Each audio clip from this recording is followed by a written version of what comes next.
ஆண்டவராகிய இயேசு கிறிஸ்துவின் நாமத்தினாலே ஆமென் டிவி நேயர்களுக்கு என்னுடைய அன்பின் வாழ்த்துக்கள். நாம் இந்த எபிசோட்களில் நம்ம ஒவ்வொரு வாரமும் கொலோசியர் நிருபத்தை வேத ஆராய்ச்சியில நாம் கற்றுக்கொண்டு வருகிறோம். அநேக காரியங்களை கடந்த நாட்களில ஒவ்வொரு எபிசோட்ஸ்லையும் ஒவ்வொரு வாரங்களிலும் நாம் கற்றுக்கொள்வதற்கு தேவன் நமக்கு கிருபை செய்திருக்கிறார். எப்பொழுதும் நாம் கேட்கிறதை போல வேதத்தை வாசிக்கும் பொழுது ஏற்கனவே ஆண்டவர் நம்ம கற்றுக் கொடுத்த காரியங்களை மீண்டும் ஒரு விசை நமக்கு ஞாபகப்படுத்துவார், அல்லது புதிதான காரியங்களை ஆண்டவர் நமக்கு கற்றுக் கொடுப்பார். ஆகவே மான்கள் நீரோடையே வாஞ்சித்து கதறுவதை போல நம்முடைய ஆத்துமா ஆண்டவருடைய வார்த்தைக்காக கதறும் பொழுது நிச்சயமாக ஆண்டவர் நம்மோடு கூட பேசுகிறவராய் இருக்கிறார். அவருடைய வார்த்தையினுடைய ரகசியங்களை அவர் நமக்கு வெளிப்படுத்துகிறவராய் இருக்கிறார். இந்த வாரத்திலும் இந்த நாளிலும் கொலோசியர் 1வது அதிகாரத்திலிருந்து நாம் தொடர்ச்சியாக கற்றுக்கொண்டு வருகிற காரியங்களை நாம் தொடர்ந்து நாம் பார்க்க போகிறோம். இந்த நாளில கொலோசியர் 1வது அதிகாரம் 24வது வசனத்திலிருந்து 29வது வசனம் வரை நாம் தியானிக்க போகிறோம். கொலோசியர் 1வது அதிகாரத்தினுடைய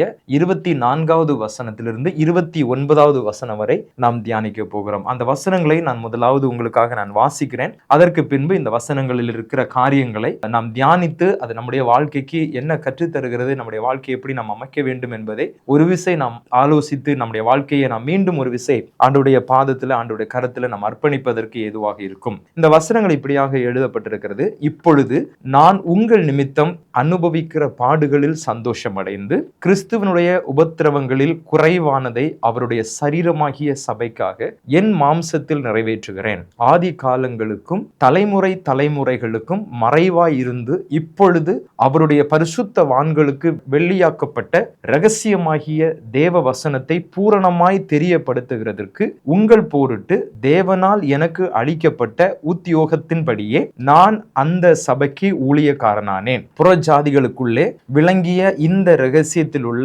மகிமையின் ஐஸ்வர்யம் இன்னதென்று தேவன் தம்முடைய பரிசுத்தவான்களுக்கு தெரியப்படுத்த சித்தமானார். கிறிஸ்துவானவர் மகிமையின் நம்பிக்கையாக உங்களுக்குள் இருப்பதே அந்த இரகசியம். எந்த மனுஷனையும் கிறிஸ்து இயேசுவுக்குள் தேறினவனாக நிறுத்தும்படிக்கு அவரையே நாங்கள் அறிவித்து எந்த மனுஷனுக்கும் புத்தி சொல்லி எந்த மனுஷனுக்கும் எல்லா ஞானத்தோடும் உபதேசம் பண்ணுகிறோம். அதற்காக நான் எனக்குள்ளே வல்லமையாய் கிரியை நடப்பிக்கிற அவருடைய பலத்தின்படி போராடி பிரயாசப்படுகிறேன். இந்த வசனங்களில பவுலுடைய ஊழியத்தினுடைய காரியங்களை, the Paul's ministry to the church, Pavul சபைக்காக செய்கிற ஊழியத்தையும் அவர் எப்படிப்பட்ட ஊழியத்தை செய்கிறார் என்று சொல்லி 4 காரியங்களை நாம் தியானிக்க முடியும். முதலாவது காரியம், பவுல் அவருடைய பாடுகளை குறித்து அவர் எழுதுகிறார். Paul was a suffering preacher. அவர் ஒரு பிரசங்கியாக இருக்கிறார். பாடுகளோடு கூட பிரசங்கம் பண்ணுகிற ஒரு பிரசங்கியாக இருக்கிறார். அவருடைய வாழ்க்கையில அவர் பாடுகளோடு கூட, that's what I wrote just like that,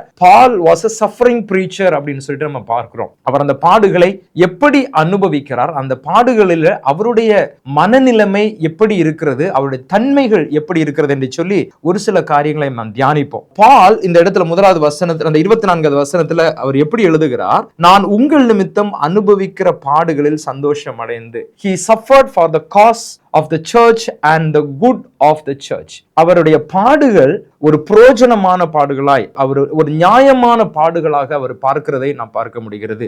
அவர் அனுபவிக்கிற அந்த பாடுகள் சபைக்காக, உங்களுக்காக அப்படின்னு எழுதுகிறார். உங்கள் நிமித்தம் அப்படின்னா சபையின் நிமித்தம், சபைக்காக நான் படுகிற பாடுகள். அப்ப என்னுடைய வாழ்க்கையில என்ன கஷ்டங்கள் வந்தாலும் அது ஒரு சபையை ஸ்தாபிப்பதற்காக, கிறிஸ்துவின் சரீரமாகிய சபைக்காக நான் இந்த பாடு அனுபவிக்கிறேன் என்கிற ஒரு கண்ணோட்டத்தில் அவர் இதை எழுதுகிறதை நாம் பார்க்க முடியும். இரண்டாவது, he suffered for the preaching the gospel. அவர் சுவிசேஷத்தை பிரசங்கிப்பதனால அவருடைய வாழ்க்கையில வருகிற பாடுகளை நாம் பார்க்க முடிகிறது. வேதத்துல நம்ம பார்க்கிறோம், அவர் ஒவ்வொரு இடங்களில மிஷனரி பிரயாணத்தின் பொழுது ஒவ்வொரு இடங்களில அவர் பிரசங்கம் பண்ணும்போது அவருடைய வாழ்க்கையில வருகிறதான பாடுகள், அவரை துன்பப்படுத்துகிறார்கள், அடித்து அவரை சிறைச்சாலையில் போட்டு உபத்திரவப்படுத்துகிறதை நாம் பார்க்க முடிகிறது. அவர் அதை எழுதி நம்ம காண்பித்திருக்கிறார். அப்படிப்பட்ட பாடுகள், அவருடைய பாடுகள் எதற்காக வந்தது என்றால், he was preaching the gospel, இயேசு கிறிஸ்துவுடைய சுவிசேஷத்தை பிரசங்கிப்பது நிமித்தமாக அவருடைய வாழ்க்கையில அந்த பாடுகளை அவர் அனுபவிக்கிறதை நாம் பார்க்க முடிகிறது. அடுத்தது, he suffered for a good cause. இந்த பாடு நன்மைதான் அப்படின்னு அவர் யோசிக்கிறார். இந்த பாடுகள் எனக்கு நன்மைதான், ஏதோ நான் தீமையான காரியத்திற்காக நான் பாட அனுபவிக்கவில்லை, நல்ல காரியம் செய்கிறேன். இயேசு கிறிஸ்து என்னை சுவிசேஷம் பிரசங்கிப்பதற்காக என்னை ஏற்படுத்தி இருக்கிறார். அந்த காரியத்தை நான் செய்யும் பொழுது என்னுடைய வாழ்க்கையில வருகிற பாடுகளை, என்னுடைய வாழ்க்கையில வருகிற உபத்திரவங்களை I feel it's good for me, அது வந்து எனக்கு நல்லதுதான் அப்படிங்கிற ஒரு கண்ணோட்டம் கண்ணோட்டத்தை உடையவராக காணப்படுகிறார். so that he could rejoice in his suffering. அவருடைய அந்த பாடுகளில் அவரால் சந்தோஷம் அடைய முடிகிறது. அவர் சொல்லுகிறாரே இந்த வசனத்துல, உங்கள் நிமித்தம் அனுபவிக்கிற பாடுகளில் நான் சந்தோஷம் அடைந்து he was rejoicing in his suffering. இன்னைக்கு நம்முடைய வாழ்க்கையில ஏதாவது பிரச்சனைகள் வரும்பொழுது we could not rejoice. நம்ம அதுல சோர்ந்து போகிறோம். we feel low, we feel down, we feel disappointed. நம்முடைய வாழ்க்கையில ஏதாவது பிரச்சனைகள் வரும்பொழுது but he is rejoicing in his suffering. அவருக்கு வருகிற பாடுகளில் அவர் சந்தோஷம் அடைகிறார். not only that, he counted worthy to suffer. இந்த பாடுகளுக்கு தன்னை தகுதியானவனாக எண்ணுகிறார். ஒரு காலத்தில் அவர் சபையை துன்பப்படுத்தி கொண்டிருந்தார், இப்பொழுது சபைக்காக அவர் துன்பப்படுத்தப்படுகிறார். அந்த காரியத்தை தனக்கு தகுதியாக அதை he felt that worthy அப்படின்னு நம்ம பார்க்க முடிகிறது. அவர் இயேசு கிறிஸ்துவை ஏற்றுக்கொள்வதற்கு முன்பாக அந்த வானத்தினுடைய ஒளி பவுலுடைய மேல விழுவதற்கு முன்பாக, ஆண்டவரை அவர் சந்திப்பதற்கு முன்பாக அவர் சபையை, கிறிஸ்துவனுடைய சபையை துன்பப்படுத்துகிறவராக காணப்படுகிறதை நாம் பார்க்க முடிகிறது. அப்போஸ்தலர் முதல் 6 அதிகாரங்களை நம்ம வாசிக்கும் பொழுது பவுலுடைய வாழ்க்கையில அவர் சபையை துன்பப்படுத்துகிறவராக, பெர்சிக்யூட்டரா அவர் காணப்படுகிறார். ஆனா என்றைக்கு இயேசு கிறிஸ்துடைய வெளிச்சம், இயேசு கிறிஸ்துடைய அந்த ஒரு டீப் என்கவுண்டர் அவருக்கு நடந்துச்சோ, அந்த நாட்களுக்கு பிறகு அவர் தன்னை அப்போஸ்தலனாக மாற்றுகிறார், ஊழியக்காரனாக மாற்றுகிறார். கிறிஸ்து அவரை ஊழியக்காரனாக சபைக்கு ஏற்படுத்தி இருக்கிறார் என்கிற விசுவாசத்தோடு அவர் ஊழியம் செய்து கொண்டிருக்கும் பொழுது, இப்பொழுது எந்த சபையை அவர் துன்பப்படுத்தி கொண்டிருந்தாரோ அந்த சபைக்காக தான் துன்பப்படுகிறதை he counted as a worthy அப்படின்னு சொல்லிட்டு நம்ம பார்க்கிறோம். அதுக்கப்புறமா Paul suffering made him comfortable with Christ. அவர் என்ன சொல்றாரு? இயேசு கிறிஸ்துவனுடைய உபத்திரவங்களில் குறைவானதை அவருடைய சரீரமாகிய சபைக்காக என் மாம்சத்தில் நிறைவேற்றுகிறேன். சோ அழகா சொல்றாரு, I'm following Christ, also I'm part of his suffering அப்படிங்கிறாரு. இயேசு கிறிஸ்துவை பின்பற்றுகிறேன், ஆனா இயேசு கிறிஸ்து சபைக்காக எப்படி பாடுபட்டாரோ அந்த பாடுகளிலும் நான் பங்குள்ளவனாக இருக்கிறேன் என்று சொல்லுகிறதையும் நாம் பார்க்க முடிகிறது. He followed Jesus in his suffering state. அவர் அந்த சஃபரிங்ல தான் இயேசு கிறிஸ்து பின்தொடர்கிறதை நாம் பார்க்க முடியுது. வேதம் சொல்லுகிறது, ஒருவன் என்னை பின்பற்றி வர விரும்பினால் தன்னைத்தான் வெறுத்து தன் சிலுவை எடுத்துக்கொண்டு என்னை பின்பற்றி வர கடவன். நம்முடைய வாழ்க்கையில இயேசு கிறிஸ்துவை பின்பற்றுவது நிமித்தமாய், இயேசு கிறிஸ்துவை அறிந்து அவருக்காக நாம் வாழுகிறது நிமித்தமாய், இயேசு கிறிஸ்துவுக்காக ஊழியம் செய்வது நிமித்தமாய் நம்முடைய வாழ்க்கையில பாடுகள் வரும். அந்த பாடுகளில நம்ம we no need to feel disappointed, we no need to feel discouragement. so இந்த பாடுகளை நாம் சந்தோஷமாக ஏற்றுக்கொள்கிறவர்களாய் காணப்பட வேண்டும். நம்முடைய வாழ்க்கையில் வருகிற ஒவ்வொரு பாடுகளும் அது நம்மை உற்சாகப்படுத்துகிறதாய், இது கிறிஸ்துவின் நிமித்தமாக, கிறிஸ்துவனுடைய சபைக்கு 2 காரியங்களை நம்ம பார்க்கலாம். ஒன்று, அவர் சொல்றாரு, இது உங்கள் நிமித்தம் கிறிஸ்துவுக்காக, சபைக்காக நான் பாடுபடுகிறேன். அவர் சொல்றாருல, அவருடைய சரீரமாகிய சபைக்காக.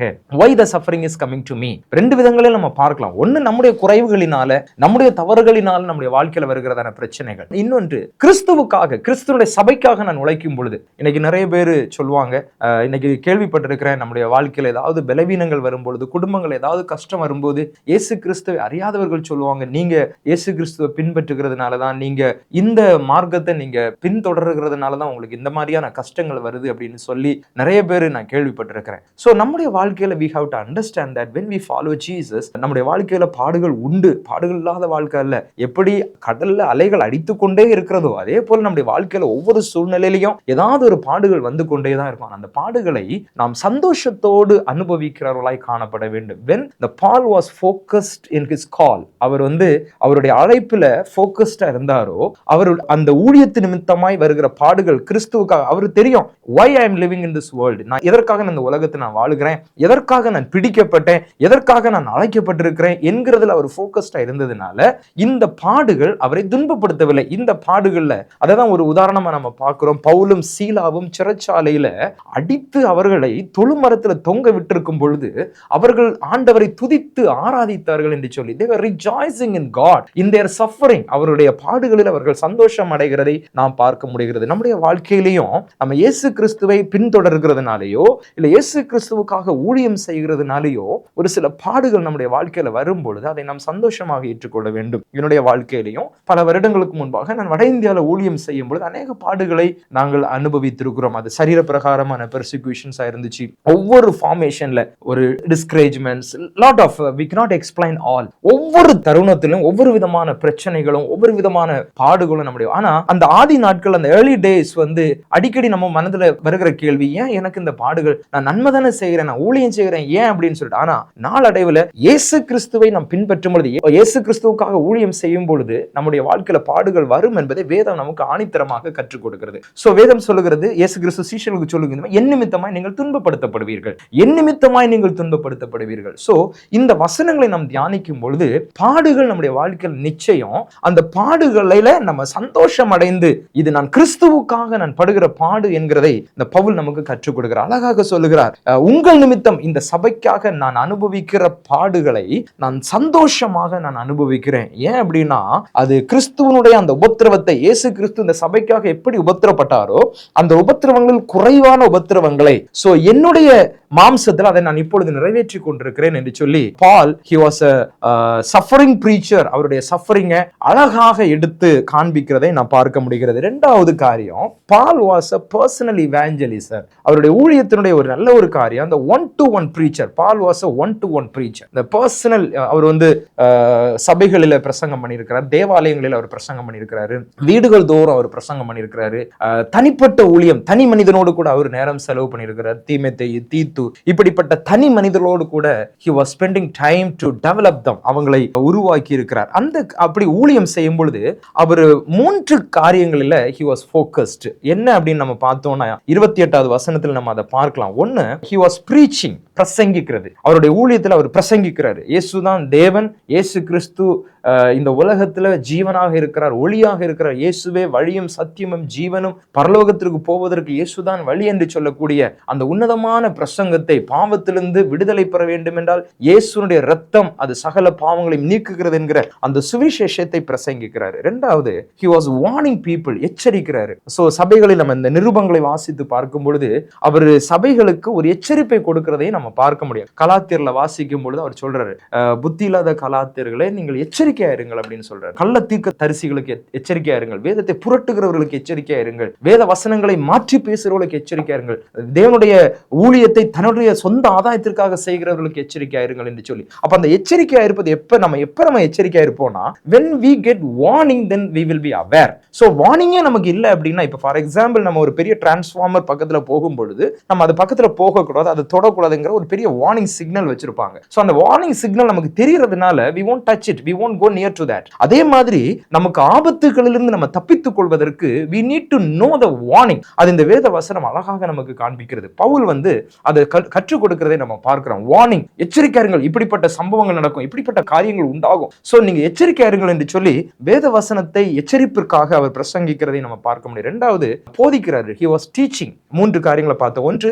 he was preaching, he was warning and he was teaching. அதுக்கடுத்து என்ன சொல்றாரு, எல்லா ஞானத்தோடும் உபதேசம் பண்ணுகிறோம். he was doing with wisdom. ஊழியம் நம்ம ஏனோ தானோ அப்படி நம்ம செய்து விட முடியாது. so we need to have the wisdom to talk to the people, we need to have the wisdom to counsel people, we need to have the wisdom to preach the gospel. இயேசு கிறிஸ்துவின் சுவிசேஷத்தை பிரசங்கிப்பதற்கும் ஆண்டவருடைய ஊழியத்தை செய்வதற்கும் we need to have the wisdom. அதற்காக நாம் காத்திருக்க வேண்டும். ஆண்டவரே உம்முடைய ஞானத்தினால் என்ன நிரப்பும் அப்படின்னு. அதனாலதான் அவரு நம்ம 1வது அதிகாரத்துல ஒரு சில வாரங்களுக்கு முன்பாக நம்ம தியானித்தோம் அந்த கொலோசியர்ல, தேவனை அறிகிற அறிவு உங்களுக்குள் உண்டாகும்படியாக நான் உங்களுக்காக ஜெபிக்கிறேன் அப்படி என்று சொல்லி இந்த கொலோசு மக்களுக்காக அவர் ஜெபிக்கிறதே, தேவனை அறிகிற அறிவு. so we need to have that wisdom. இயேசு கிறிஸ்துவை நன்றாக அறிந்த பின்புதான் மற்றவர்களுக்கு நாம் அறிவிக்க முடியும். முதலாவது we need to understand about God, we need to understand about God's word, we need to understand the power of the gospel. so அதை நம்ம அறிந்து கொண்டு ஞானத்தோடு மற்றவர்களுக்கு நம்ம பிரசங்கிக்கிறவர்களா இருப்போம்னா we need to have the wisdom to preach in well. so அதே மாதிரி மற்றவங்களை நம்ம எச்சரிக்கும் பொழுது ரொம்ப கேர்ஃபுல்லா நம்ம எச்சரிக்கணும். ஏதோ ஏனோ தானோன்னு சொல்லிட்டு நம்ம அவங்கள வந்து நம்ம கன்ஃபரண்ட் பண்ணிட்டோம் அப்படின்னு சொல்லி திருப்தி ஏதோ நம்ம அவங்களை குற்றப்படுத்துகிறோம் அப்படின்னு சொல்லக்கூடாது. ஏன்னா வேதம் சொல்லுகிறது, நம்ம இன்னொருத்தவங்களை குற்றப்படுத்துவதற்கு முன்பாக முதலாவது நம்ம யாருங்கிறத பார்க்கணும் அப்படிங்கிறாரு. so we have to be careful. நம்ம ஒருத்தங்களை குறை சொல்லும் பொழுது இல்ல ஒருத்தங்களுடைய வாழ்க்கையை நம்ம குறையா பார்க்கும் பொழுது நம்ம யாரு, நம்மளை சுற்றி இருக்கிற நம்மளுடைய குடும்பத்துடைய சூழ்நிலை என்ன அப்படின்னு சொல்லிட்டு we have to be more careful about our life, then we have to look others. நம்ம ஒருத்தங்களை பாயிண்ட் பண்றதுக்கு முன்னாடி முதலாவது நான் எப்படி இருக்கிறேன். so we have to be very careful, we need to have the wisdom to deal that. அதே மாதிரி அவர் சொல்றாரு, teaching, he was டீச்சிங். பவுலுடைய அவர் நம்முடைய சித்தாந்தங்களை, வேதத்தினுடைய சித்தாந்தங்களை அழகாக ஒவ்வொரு மக்களும் புரியும்படியாக அவர் இவ்வளவு அழகாக எழுதி வைத்திருக்கிறார். So he had a capacity of teaching. So we need to have the capacity to teach people. So person to person, ஒவ்வொரு மனிதனோடு கூட நம்ம தனியாக இருந்து அவர்களோடு கூட வேதத்தினுடைய ரகசியங்களை கற்றுக் கொடுத்து அவர்களை நம்ம உருவாக்குவதற்கு நாம் அழைக்கப்பட்டிருக்கிறோம் என்று சொல்லி பவுல் நமக்கு ஞாபகப்படுத்துகிறார். அதுக்கடுத்து நம்ம பார்த்தோம் அப்படின்னா teach them to do things better. ஏன் நம்ம டீச் பண்றோம்? ஏன் why we need to teach others அப்படின்னு கேட்டோம்னா to do things better. ஒருவேளை பிள்ளைங்க வந்து எழுதுகிறாங்க, ரைட்டிங் லெட்டர் ரைட் பண்ணும்பொழுது அவங்க லெட்டர்ல ஏதாவது மிஸ்டேக்ஸ் பண்றாங்க அப்படின்னா நம்ம உடனே we want to encourage. அவங்க தப்பா எழுதும் பொழுது நல்லா எழுதுற அப்படின்னு சொல்லிட்டு நம்ம என்கரேஜ் பண்ண மாட்டோம். we will correct them as a teacher, as a parent. ஒரு பெற்றோரா, ஒரு ஆசிரியரா அந்த பிள்ளை ஒரு தவறு செய்கிறத நம்ம டீச் பண்ணுவோம். we will teach them to do better. அதை நன்றாக அவங்க தவறுல இருந்து நன்றாக திருந்துவதற்காக, அழகாக எழுதுவதற்காக நம்ம அவர்களுக்கு நம்ம கற்றுக் கொடுக்கிறோம். அதே போல நம்முடைய வாழ்க்கையில மற்றவர்களுடைய வாழ்க்கை to be better post, better லெவல்ல வர்றதுக்காக நாம் வேதத்தின் ரகசியங்களை அவர்களுக்கு கற்றுக் கொடுக்க வேண்டும். Leave life better. ஒரு வாழ்க்கை நன்றாக வாழ்வதற்காக பவுலுடைய வார்த்தைகளை தியானிக்கும் பொழுது, தேவனுடைய வார்த்தைகளை நம்ம தியானிக்கும் பொழுது நம்முடைய வாழ்க்கையை அது உருவாக்கி கொண்டிருக்கிறது. So it is making our life to be leave better life. நம்ம நல்ல ஒரு வாழ்க்கை, நம்ம ஆவிக்குரிய முதிர்ச்சி, ஆவிக்குரிய வாழ்க்கை என்பது நான் இயேசு கிறிஸ்துவை அறிந்த நாளிலிருந்து இந்த நாள் வரை நம்முடைய the way of understanding, way of thinking, way of life, everything is different, it's growing. So இதுல வந்து we have to be more wisdom. So எல்லா போராட்டங்களையும் ஞானமாய் போராடி இயேசுவை பின்பற்ற கற்றுக் கொடுக்க வேண்டும். So we need to tell the people. So நிறைய நேரங்களில் நம்ம என்ன சொல்றோம்? இயேசுவை ஏற்றுக்கொள், எல்லா பிரச்சனையும் சால்வ் ஆயிரும், உனக்கு ஒரு ப்ராப்ளமே இருக்காது அப்படின்னு சொல்லிட்டு நம்ம சொல்லி கொடுக்குறோம். Sometimes people will believe that and people will come. ஏன்னா everybody wants to escape from their problem. Everybody want to live life without the problem. So அப்ப நம்ம என்ன சொல்லி கொடுக்குறோம்? நீங்க இயேசு இடத்துல வாங்க, உங்க பிரச்சனை எல்லாம் சரியாயிரும் நம்ம சொல்லி கொடுக்குறோம். So they will believe, blindly they will believe and they will come. அதுக்கு அப்புறமா அவங்களுடைய லைஃப்ல ஏதாவது ப்ராப்ளத்தை ஃபேஸ் பண்ணுங்க. ஒருவேளை it can be sickness, it can be some crisis, it can be some relationship issues.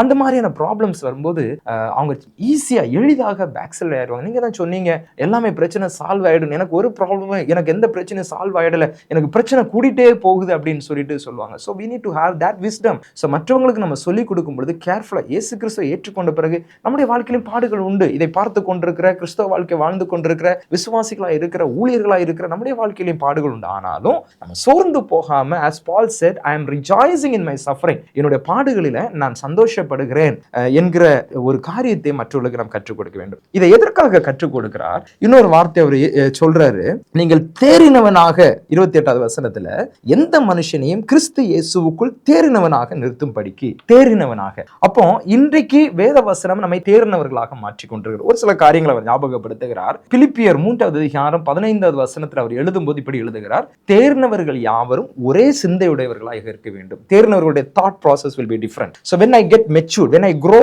in maturity, my thought will be more focused. சும்மா immature இருக்கிறவங்க தான் அவங்களுடைய thoughts வந்து stability இல்லாம இருக்கும், stable இல்லாம இருக்கும், unstability இருக்கும். So when we come more matured, our mind will be focused. அவர் சொல்றார், தேர்ந்தவர்கள் யாவரும் ஒரே சிந்தை உள்ளவர்களாக இருப்பார்கள். என்ன சிந்தை? அவர் சொல்றாரு, முன்னானவைகளை மறந்து, என்னுடைய வாழ்க்கையில நடந்த பழைய காரியங்கள், ஒருவேளை என்னுடைய பழைய வாழ்க்கை முறைமைகளா இருக்கலாம், ஒருவேளை நான் இயேசுவுக்கு சத்ருவாய், நம்ம 21வது வசனத்துல நம்ம தியானித்தது போல, இயேசுவுக்கு நான் சத்ருவாக துர்க்கிரியைகளை செய்து அந்நியர்களை போல வாழ்ந்து கொண்டிருந்த பின்னான வாழ்க்கைகளை நான் மறந்து, சோ முன்னானவைகளை நான் நாடுகிறேன். எனக்கு முன்னாடி என்ன இருக்கு? What is lay behind me? So எனக்கு straight away I'm going to put on screen. So எனக்கு பின்னாடி I don't want to look behind what is happening and what I have did அப்படிங்கறத வந்து நான் திரும்பி பார்த்து நான் போராடி கொண்டிருக்கணும் அவசியம் இல்லை. So I have to look forward. எனக்கு எஞ்சி இருக்கிற நாட்கள், நான் இனி இந்த உலகத்துல வாழ போகிற நாட்கள், எனக்கு இந்த ஆண்டவர் வைத்திருக்கிற எதிர்காலத்தை நான் நல்லபடியாக வாழ வேண்டும் என்கிற அந்த ஒரு தாக்கத்தோடு கூட, அந்த ஒரு ஏக்கத்தோடு கூட அவர் சொல்றாரு, பரம அழைப்பின், நான் அழைக்கப்பட்ட அழைப்பின் பந்தய பொருளுக்காக லெக்கை நோக்கி தொடர்கிறேன். So the purpose of calling. அவர் என்ன சொல்றாரு? நம்ம இன்னைக்கு எல்லாருடைய வாழ்க்கையிலும் ஒரு கோல் இருக்கும். இப்ப ஸ்டூடெண்டா இருக்கும்போது பிள்ளைங்கள்ட்ட போய் கேட்டோம் அப்படின்னா, they may have some goal. ஆபீஸ்ல ஒர்க் பண்ணிட்டு இருக்கும்போது we may have some goal. அதே போல ஊழியம் செய்து கொண்டிருப்போம், we may have some goal. எல்லாருடைய வாழ்க்கையில ஏதோ ஒரு இலக்கு உண்டு. ஆனால் பவுல் சொல்றாரு, என்னுடைய இலக்கு ஒன்னே ஒண்ணுதான். அவர் என்ன சொல்றாரு? பந்தய பொருளை நான் பெற்றுக்கொள்ளணும். எனக்கு ஒரு பந்தய பொருள் காத்து கொண்டிருக்கிறது. என்னுடைய ஓட்டத்தை நான் முடிக்கும் பொழுது எனக்கு ஜீவ கிரீடம் காத்திருக்கிறது. எனக்கான நித்திய ஜீவன் காத்திருக்கிறது. இயேசுவை நான் முகமுகமாய் தரிசிக்கிற அந்த மகிமையான அனுபவம் எனக்காக காத்திருக்கிறது. அந்த ஒன்று எனக்கு போதும். அந்த இலக்கை மாத்திரம் நான் அடைவதற்கு நான் ஓடுகிறேன் அப்படின்னு சொல்லிட்டு he was more focused. This is the maturity. So நம்ம ஆண்டவருக்குள்ள வளர வளர வளர எனக்கு அது இல்லையே இது இல்லையே அப்படின்னு சொல்லிட்டு நம்ம போராடிட்டு இருப்போம். நிறைய நேரங்களில் we suffer like that only. எனக்கு அது கிடைக்கல, இது கிடைக்கல, எனக்கு ப்ரமோஷன் கிடைக்கல, என்னை யாருமே மதிக்கல, என்னை யாருமே புரிஞ்சுக்கல இப்படின்னு சொல்லிட்டு we struggle with worldly things. உலகத்துல உள்ள மாயையான காரியங்களுக்கும் நிலையற்ற காரியங்களுக்கும் நம்ம போராடி கொண்டிருக்கிறோம். ஆனா பவுல் என்ன சொல்றாரு? இல்ல நான் போராடுறது எதுக்காக? எனக்கென்று ஒரு காலிங் இருக்கு. I have called to run the race to receive something. நான் பெற்றுக்கொள்வதற்காக, நான் பெற்றுக்கொள்ளத்தக்கதாக நான் ஓடிக்கொண்டிருக்கிறேன். எனக்கென்று நித்திய ஜீவன் காத்து கொண்டிருக்கிறது. எனக்கென்று அந்த மகிமையான அனுபவம், இயேசுவை முகமுகமாய் பார்க்கிறதான அந்த மகிமையான அனுபவம் எனக்காக காத்திருக்கிறது. அதை நான் பெற்றுக்கொள்ள நான் ஓடுகிறேன் அப்படின்னு சொல்லிட்டு இந்த purpose of calling அவர் சொல்றார். That's a maturity. ரெண்டாவது 2 தீமோத்தேயு 3வது அதிகாரம் 16வது வசனத்துல தேறினவன் எப்படி இருப்பானா?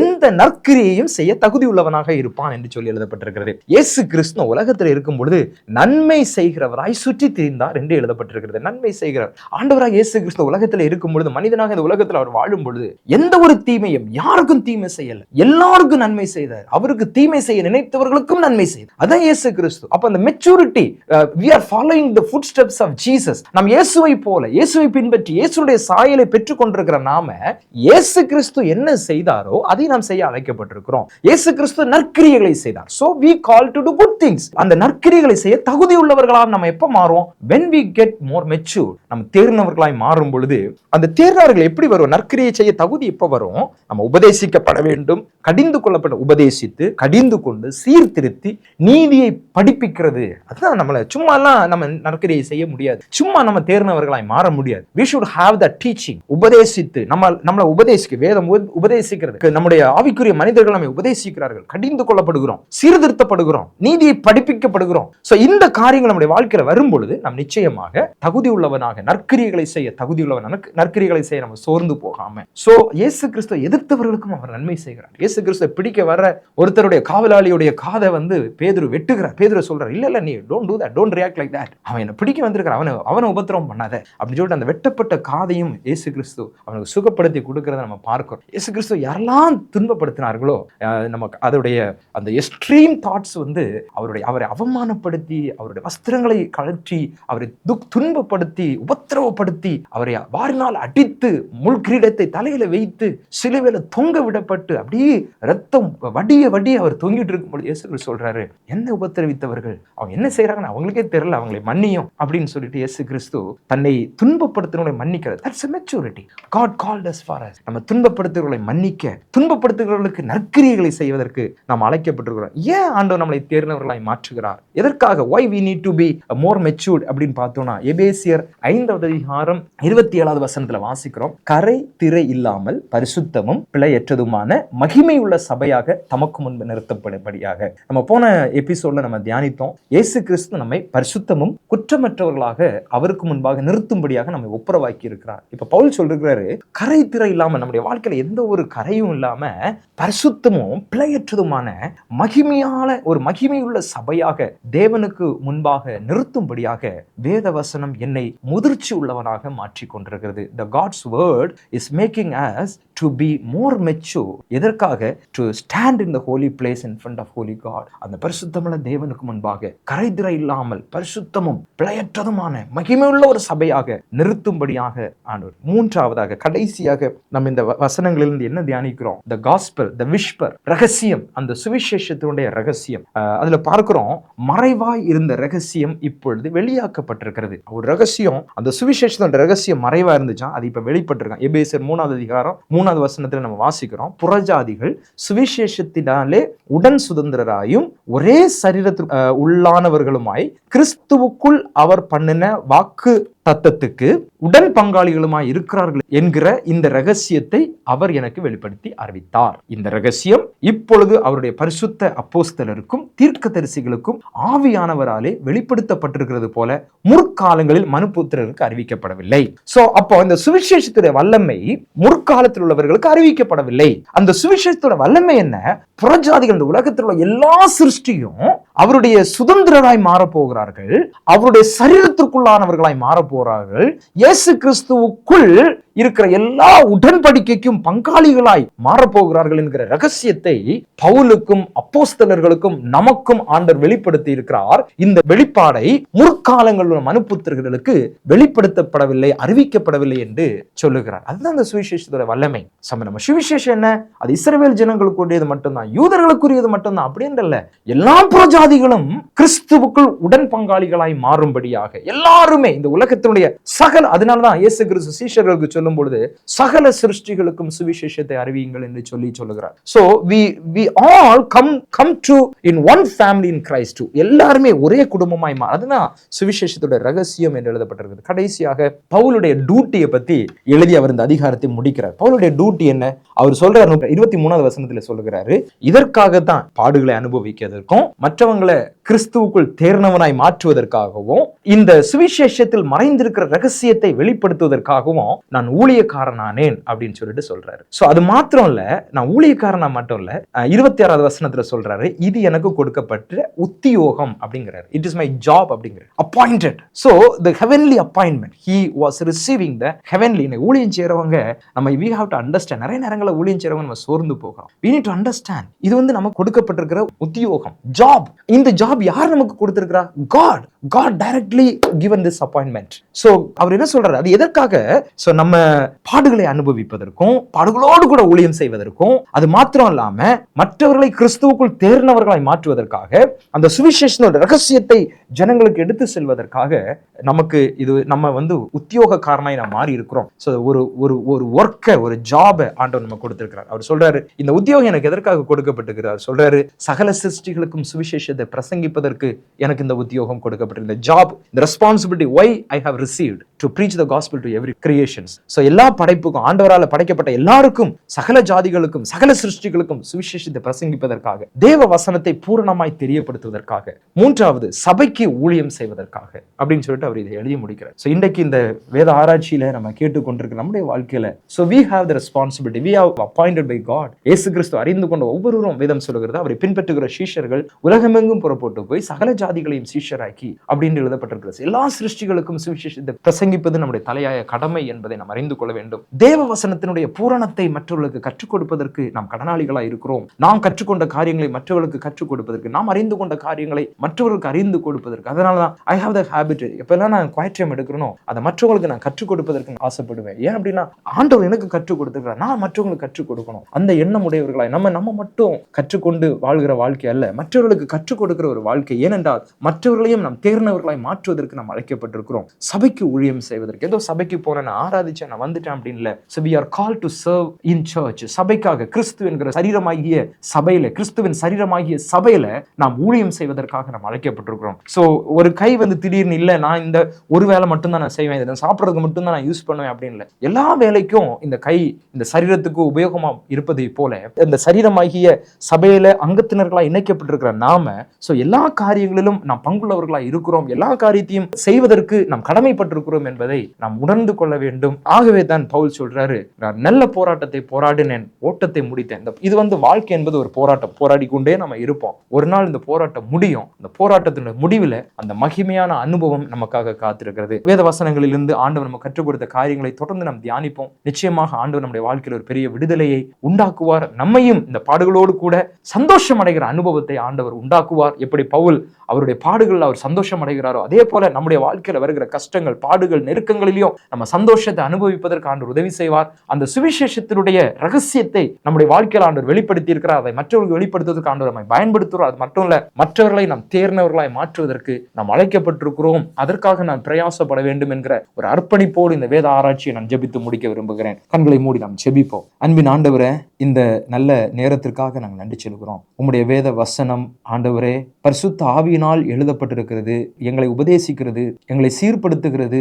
ஆண்டவரே, எங்களை ஒரு நல்ல ஒரு மனிதனாக மாற்றுகிறது, நற்கிரியைகளை செய்வதற்கு தகுதி உள்ளவனாக மாற்றுகிறது. ஆண்டவரே, எங்களுடைய சிந்தைகளில நாங்கள் தெளிவாய் மாறுவதற்கு எங்களை தேர்ந்தவனாய் மாற்றுகிறது. வேத வசனத்துடைய ரகசியத்தை முற்காலங்களில் உள்ள மனுப்புத்திரர்களுக்கு அது அறிவிக்கப்படவில்லை, ஆனால் எங்களுக்கு அதை நீர் வெளிப்படுத்தி இருக்கிறீர் ஆண்டவரே. அதற்காக நாங்கள் நன்றி சொல்கிறோம். அந்த சுவிசேஷத்துடைய ரகசியத்தை எங்களுடைய வாழ்க்கையில நீர் செயல்படுத்தி இருக்கிறதற்காக நாங்கள் நன்றி சொல்கிறோம். ஆண்டவரே, எங்களுடைய வாழ்க்கையில் உபத்திரவங்கள் உண்டு ஆண்டவரே, வியாதிகளினாலேயும் ஆண்டவரே, பண கஷ்டங்களினாலேயும் ஆண்டவரே, வித்தியாசமான சூழ்நிலைகளினால் நாங்கள் நெருக்கப்படுகிறது உண்டு. ஆனாலும் அந்த நெருக்கத்தின் மத்தியில கிறிஸ்து எங்களோடு கூட இருக்கிறார் என்கிற அந்த தைரியம், கிறிஸ்து எங்களோடு கூட இருக்கிறார், அவர் எங்க கூட நடக்கிறார் என்கிற ஒரு தைரியத்துல நாங்கள் சந்தோஷம் அடைகிற அனுபவத்தை எங்களுக்கு நீர் தாரும். இந்த வேத ஆராய்ச்சியை கேட்கிற ஒவ்வொருடைய வாழ்க்கையிலையும் ஆண்டவரே, நீர் ஒரு அற்புதத்தை செய்யும்படியாக நாங்கள் ஜெபிக்கிறோம். எங்களை உடைய சமூகத்துல தாழ்த்துகிறோம். தொடர்ந்து உடைய வேதத்தின் ரகசியங்களை எங்களுக்கு கற்றுத்தாரும். உடைய வேத வசனத்தில் இருக்கிறதான வல்லமையை நாங்கள் அனுபவிக்க எங்களுக்கு உதவி செய்யும்படியாக நாங்கள் ஜெபிக்கிறோம். எங்களை தாழ்த்தி உம்முடைய கரத்தில் ஒப்புக் கொடுக்கிறோம். துதிக்கன மகிமை